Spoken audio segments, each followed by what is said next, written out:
Hello बच्चों, नमस्कार। कैसे हैं आप सब लोग? उम्मीद करता हूं कि आप सब लोग अच्छे होंगे, बेहतरीन होंगे, लाजवाब होंगे, एकदम बिंदास होंगे। और मेरे प्यारे दोस्त, एक बार सभी आप बताएंगे कैसे हैं आप सब लोग।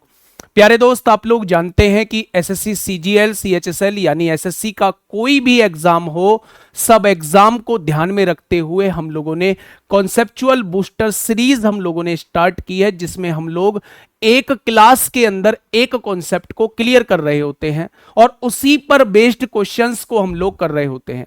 अगर मैं कॉन्सेप्चुअल बूस्टर सीरीज की बात करूं तो उसकी आज तीसरी क्लास आप लोगों के सामने है। पहली दो क्लासेस में हम लोगों ने direct common tangent, transverse common tangent और कॉमन कोड को पढ़ा। दूसरी क्लास में हम लोगों ने मेरे भाई a cube plus b cube plus c cube -3abc के कॉन्सेप्ट को पढ़ा। और मेरे प्यारे दोस्त, आज जो हम लोग पढ़ने जा रहे हैं, ट्रेंडिंग में रहने वाला बहुत ज्यादा important topic angle bisector theorem आज हम लोग पढ़ने जा रहे हैं। सीजीएल की बात हो, सीएचएसएल की बात हो, चाहे सीपीओ की बात हो, मेरे भाई हर एग्जाम में यहां से क्वेश्चन आपसे पूछा जाता है। तो बहुत छोटा सा कॉन्सेप्ट है लेकिन बहुत इंपॉर्टेंट कॉन्सेप्ट है मेरे भाई। तो एक बार ध्यान से देखेंगे। पहला, आप लोगों के सामने थोड़ी सी मैं थ्योरी बता देता हूं मेरे प्यारे भाई। सबसे पहले इंटरनल एंगल बाइसेक्टर थ्योरम क्या होती है। अगर ये आपके सामने कोई एक ट्राइंगल दिया हुआ है और ये एक एंगल बाइसेक्टर है, इसने पूरे एंगल को दो इक्वल पार्ट में डिवाइड कर दिया है, तो मेरे भाई इन दोनों साइड का रेशो वही होगा जो इन दोनों साइड का रेशो होगा।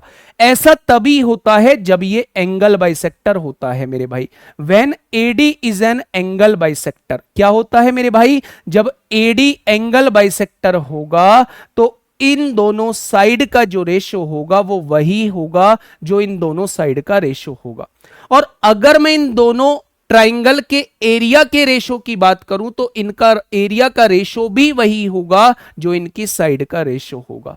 दो बात यहां से मैंने आप लोगों को बताई कि सबसे पहले इन दोनों साइड का रेशो वही होगा जो इन दोनों साइड का रेशो होगा। इन दोनों ट्राइंगल के एरिया का भी वही रेशो होगा मेरे भाई जो इन दोनों साइड का होगा। Point number 1। पॉइंट नंबर 2 की तरफ अगर हम चले मेरे भाई, ये डायरेक्टली एक डायरेक्ट अप्रोच है किसी भी क्वेश्चन को करने की मेरे भाई। अगर ये आप लोगों के सामने एक ट्राइंगल दिया हुआ है, ये वाली साइड ए है, ये वाली साइड बी है और ये वाली साइड जो है एक्स और वाई आप लोगों को दी हुई है।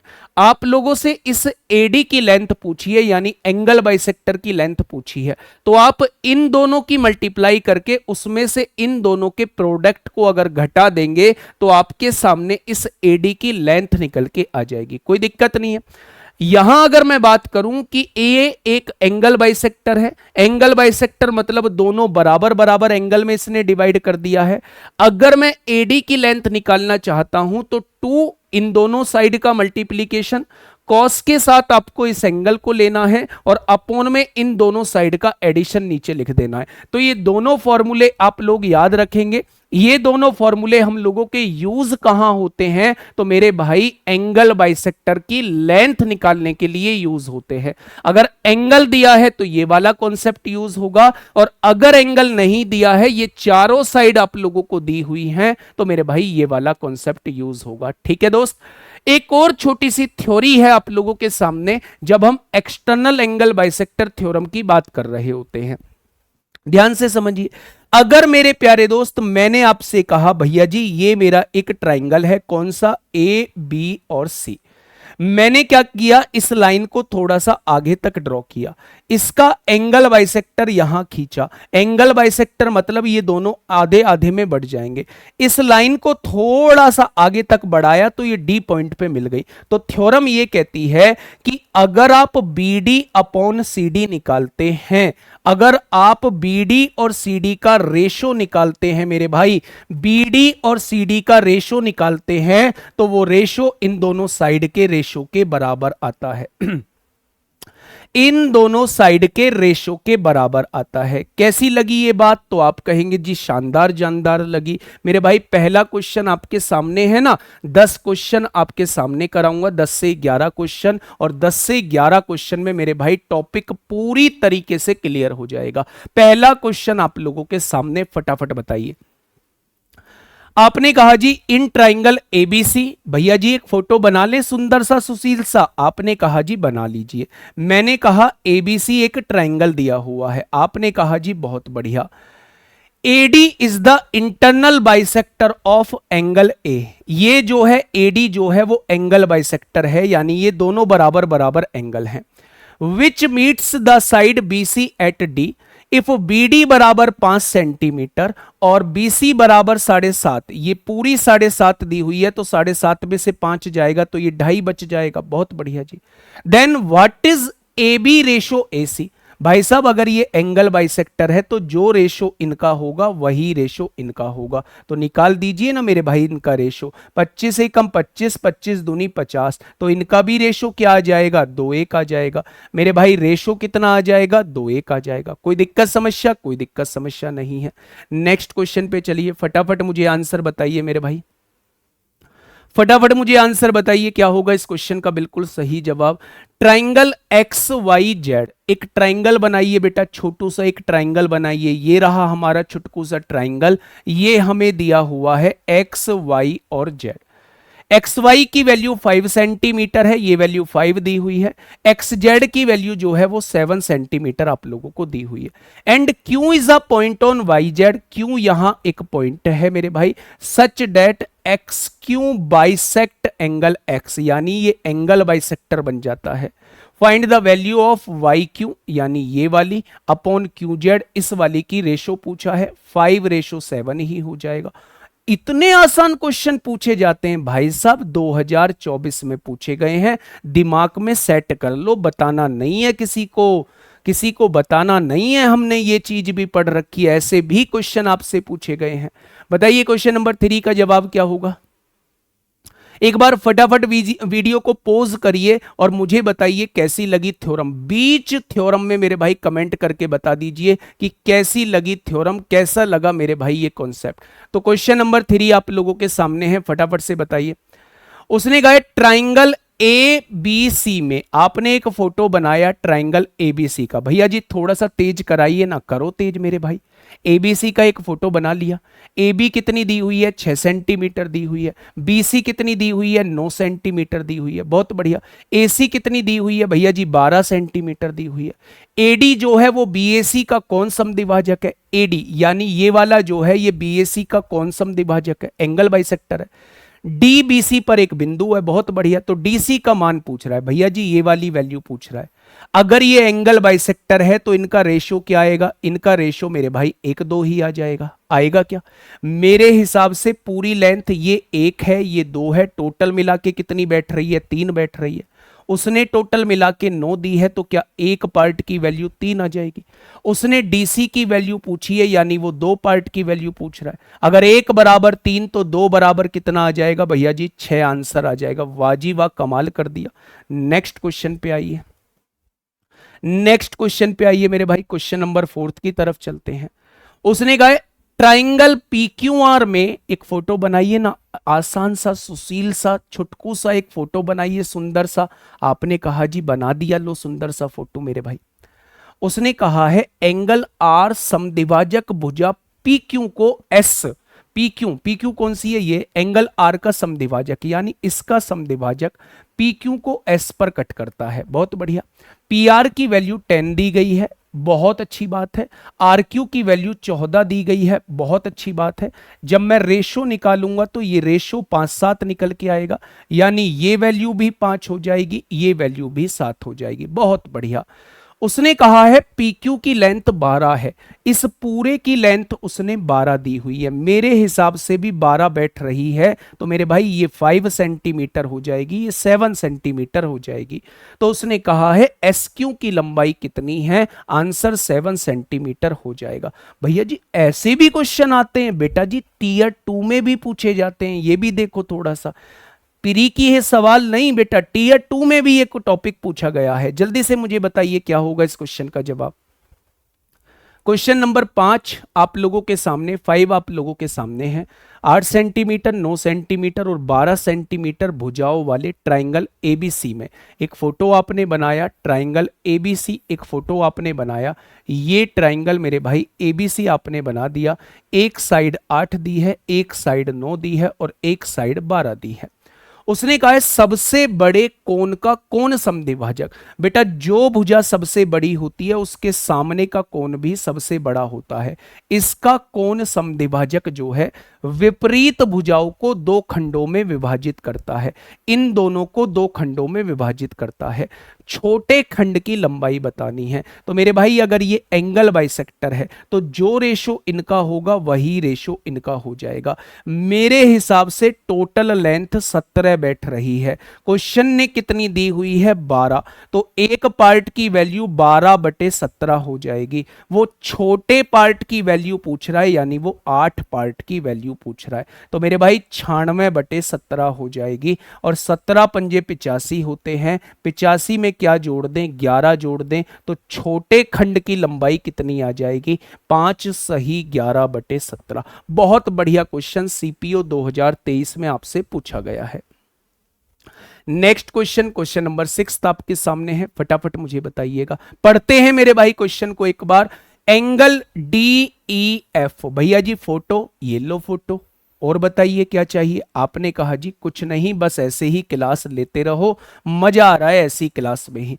एंगल डी का समद्विभाजक भुजा ईएफ को बिंदु एन पर प्रतिच्छेद करता है। समद्विभाजक है यानी एंगल बाइसेक्टर है। एंगल बाइसेक्टर मतलब भैया जी आधे आधे में बांटने वाला, आधे आधे में बांटने वाली साइड। डीई की लेंथ दी हुई है 36, ये वाली लेंथ कितनी दी हुई है, ये दी हुई है 36 सेंटीमीटर। डीएफ की लेंथ दी हुई है 40 सेंटीमीटर। ईएफ की लेंथ दी हुई है भैया जी 38 दी हुई है। बहुत बढ़िया, रेशो निकालिए ना, 4 नाम 36 होते हैं, 4 धाई 40, ये 9 हो जाएगी, ये 10 हो जाएगी। पूरी लेंथ 9 और 10 19 है। उसने कितनी दी है 38 दी है। क्या एक पार्ट की वैल्यू 2 हो जाएगी। अगर 1 बराबर 2 तो 9 बराबर कितना होगा 18। 1 बराबर 2 तो 10 बराबर कितना होगा 20 हो जाएगा। तो एनएफ की लंबाई पूछी है, आंसर कितना हो जाएगा 20। कहां पूछा है, सीजीएल 2024 में, सीजीएल 2024 में। आइए इस टॉपिक पे। एंगल एबीसी में एडी एंगल ए का कौन समद्विभाजक है। ये फोटो हमने बनाया भैया, साफ सा फोटो बना दिया हम लोगों ने। एबीसी में एडी जो है वो एंगल ए का समद्विभाजक है यानी आधे आधे में बांट रहा है। एबी की लेंथ 8.4 दी गई है, एसी की लेंथ 5.6 दी गई है, डीसी की लेंथ 2.8, ये वाली लेंथ 2.8 आप लोगों को दी गई है। तो आप लोगों से भुजा बीसी की लंबाई यानी पूरी की लेंथ आपसे पूछी जा रही है। बहुत सिंपल। अगर ये एंगल बाइसेक्टर है तो रेशो निकालिए ना। आपने कहा जी, आपने कहा 14 छिंग 84 होता है या 28 तिया 84, 28 दूनी 56। ये वैल्यू 3 होगी, ये वैल्यू 2 होगी। अगर 2 की वैल्यू 2.8 दी हुई है तो 1 की वैल्यू कितनी हो जाएगी 1.4 हो जाएगी। उसने पूरी की वैल्यू पूछी है यानी 3 और 2 5 की वैल्यू पूछना चाह रहा है। अगर 1 बराबर 1.4 तो 5 बराबर कितना हो जाएगा 7 सेंटीमीटर। इस क्वेश्चन का जवाब आ जाएगा। नेक्स्ट क्वेश्चन की तरफ चलते हैं। बढ़िया क्वेश्चन, उसी पर बेस्ड क्वेश्चन सीएचएसएल 2024 में आपसे पूछा गया है। फटाफट से समझिए एक बार मेरे भाई। क्वेश्चन ने आपसे कहा है एबीसी एक समकोण त्रिभुज है। मेरे भाई एबीसी को एक समकोण त्रिभुज बना दीजिए। समकोण त्रिभुज मतलब जिसमें एक कोण 90 डिग्री का हो। ए पर इस प्रकार समकोण है, ए पर समकोण है, यहां बी हो जाएगा, यहां सी हो जाएगा। ए बी बराबर ए सी है, ये दोनों साइड बराबर दी है। तो क्या ये आइसोसेल्स राइट एंगल ट्राइंगल हो जाएगा। जिसकी दो भुजा बराबर होती हैं और एक कोण 90 डिग्री का होता है वो आइसोसेल्स राइट एंगल ट्राइंगल कहलाता है। अगर ये भुजा ए है, ये भुजा ए है तो ये भुजा a√2 हो जाएगी मेरे भाई। आइसोसेल्स राइट एंगल ट्राइंगल की प्रॉपर्टी होती है। आगे बढ़िएगा। उसने कहा है कोण बी का समद्विभाजक भुजा AC को D पर प्रतिच्छेद करता है। इसका कोण समद्विभाजक भुजा AC को D पर प्रतिच्छेद करता है। ये एंगल बाइसेक्टर दिया हुआ है मेरे भाई। डीएम बीसी के लंबवत है, डीएम जो है वो बीसी के लंबवत है, डीएम जो है वो बीसी के लंबवत है, यानी कि ये 90 डिग्री का एंगल बना रहा है। यहां आगे बढ़िएगा, जो एम पर बीसी को प्रतिच्छेद करता है, एम को बीसी पर प्रतिच्छेद करता है, किस पॉइंट पर? एम पर बीसी को प्रतिच्छेद करता है। यदि ए बी की लेंथ 12 है, अगर ये 12 है मेरे भाई, तो ये भी 12 हो जाएगी और ये लंबाई जो है वो 12√2 हो जाएगी। कोई दिक्कत? तो आपने कहा कोई दिक्कत नहीं है। तो भुजा एडी की लंबाई वो आपसे पूछना चाहता है, वो आपसे भुजा इसकी लंबाई मेरे प्यारे दोस्त आपसे पूछना चाहता है। तो कैसे निकालेंगे? क्या कोई आइडिया मुझे देगा कि ये एडी की लेंथ हम लोग कैसे निकालेंगे? देखिए मेरे प्यारे दोस्त, सबसे पहले मुझे ये बताइएगा, अगर मैं आप लोगों से ये कहता हूं कि ये क्या है मेरे भाई, ये 12 है, अगर ये एंगल बाइसेक्टर है, सबसे पहले ये समझिए कि अगर ये मेरे प्यारे दोस्त एंगल बाइसेक्टर है, तो जो इनका रेशो होगा वही इन दोनों का रेशो हो जाएगा। आपने कहा जी बिल्कुल हो जाएगा। इन दोनों का रेशो कितना आएगा? 12 और 12/√2 का रेशो कितना आएगा? तो आप कहेंगे जी 1/√2 आ जाएगा, यानी ये 1 होगी और ये √2 हो जाएगी। मेरे हिसाब से टोटल कितनी बैठ रही है? 1 + √2 बैठ रही है। और क्वेश्चन ने कितनी दी है टोटल? क्वेश्चन ने टोटल 12 दी है। क्या कोई दिक्कत? आपने कहा जी कोई दिक्कत नहीं है। अगर एक पार्ट की वैल्यू मैं निकालूं तो आप क्या बताएंगे? 12/√2 + 1 बता देंगे। मेरे भाई रेशनलाइजेशन करिए, यहां √2 - 1 की गुणा ऊपर करिए और √2 - 1 की गुणा नीचे कर दीजिए। अगर यहां से देखेंगे तो ये a + b a - b है, 2 - 1 नीचे तो 1 हो जाएगा, यानी 1 की वैल्यू जो आ चुकी है वो मेरे प्यारे दोस्त इतनी आ चुकी है। 1 की वैल्यू जो आ चुकी है वो इतनी आ चुकी है। कितनी मेरे भाई? 12 और ब्रैकेट के अंदर √2 - 1 आ चुकी है। क्या ये इतनी आ चुकी है? अब क्वेश्चन ने मुझसे कहा है भुजा एडी की लंबाई बताइए। अब वो मुझसे एडी की लंबाई पूछ रहा है। एडी की लंबाई यही तो थी मेरे भाई, 12 ब्रैकेट के अंदर √2 - 1, ऑप्शन नंबर सी। बड़ा गजब का क्वेश्चन है। क्वेश्चन की लेंथ देख के मेरे भाई हम लोग परेशान हो गए। वो कहावत सुनिए, खोदा पहाड़ निकली चूहियां। इतना बड़ा क्वेश्चन की लेंथ देखी, लेकिन उसका सॉल्यूशन इत्तू सा सॉल्यूशन है मेरे भाई। अगर ये एंगल बाइसेक्टर है तो जो इन दोनों साइड का रेशो होगा वही इन दोनों साइड का रेशो बन जाएगा। इनका रेशो 1/√2 आया, यानी ये 1 होगी, ये √2 होगी। दोनों को जोड़ के 1 + √2 बैठ रहा है, दोनों को जोड़ के दिया 12 है। एक पार्ट की वैल्यू ये मल्टीप्लाई में है, डिवाइड में हो जाएगा। फिर रेशनलाइजेशन कर देंगे, a + b की गुणा a - b में करेंगे तो a² - b² यानी 1 आ जाएगा और ऊपर जो है वो ये बच जाएगा। और एक पार्ट की वैल्यू अगर ये आ चुकी है तो उसने AD की वैल्यू पूछी है, यानी वो एक ही पार्ट की वैल्यू पूछना चाह रहा है। तो क्वेश्चन का जवाब क्या हो जाएगा? क्वेश्चन का जवाब ये हो जाएगा। ठीक है, बहुत इंपॉर्टेंट क्वेश्चन। क्वेश्चन नंबर 9 समझिए। क्वेश्चन नंबर 9 समझिए। त्रिभुज एबीसी में भुजाएं AB 7 दी हुई है। भैया जी एबीसी एक ट्रायंगल बनाइए, फटाफट बना देते हैं। एबीसी एक ट्रायंगल हम लोगों ने बना दिया। AB कितना है? 7 दिया हुआ है। AC कितना है? 5 दिया हुआ है। और BC कितना है? 6 दिया हुआ है। मान लीजिए कि कौन A का कौन समद्विभाजक, कौन A का कौन समद्विभाजक भुजा BC को बिंदु D पर कट करता है। कौन समद्विभाजक AD की लंबाई कितनी होगी? भाई साहब इस बार वो इसकी लेंथ आपसे पूछना चाह रहा है। अच्छा एक बात मुझे बताओगे बहुत छोटी सी, इन दोनों का रेशो क्या हो जाएगा? तो आपने कहा इन दोनों का रेशो 7/5 ही हो जाएगा।